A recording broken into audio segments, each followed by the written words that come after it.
নমস্কাৰ, মোৰ নাম শ্ৰী কমল দাস।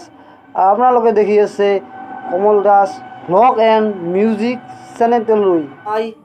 আজি মাৰ বিসৰ্জন আছে, বিজয় দশমী আছে, গতিকে এইবাৰ দুইবাৰ পৰিছে, দুবাৰ পৰিছে, শনিবাৰো পৰিছে আৰু ৰবিবাৰো পৰিছে।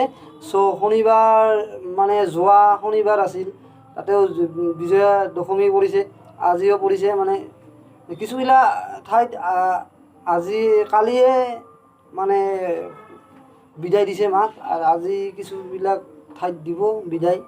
চ' ভিডিঅ'টো আমি দেৰি নকৰাকৈ বলক আমি ভিডিঅ'টো এতিয়া আৰম্ভ। আপোনালোকক স্বাগতম। আমি যাই আছোঁ ডুবাপাৰা মাৰ বিসৰ্জন, শ্ৰী শ্ৰী দুৰ্গা পূজা।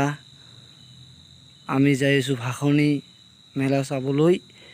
চ' ইয়াত ডেন্স হৈ আছে, মানুহ সমাগমো আজি ভালে দেখা পাই আহিছোঁ।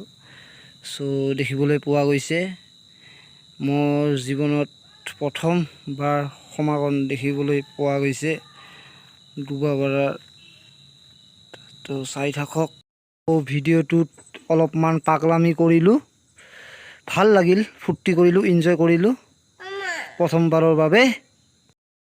এনেকৈ আমাৰ গাড়ীখনৰ পৰা মা দুৰ্গাক নুমোৱা হ'ল আৰু গোটেই গোসাঁইবিলাককে নুমোৱা হ'ল, লক্ষী, সৰস্বতী, গণেশ, কাৰ্তিক আদিক।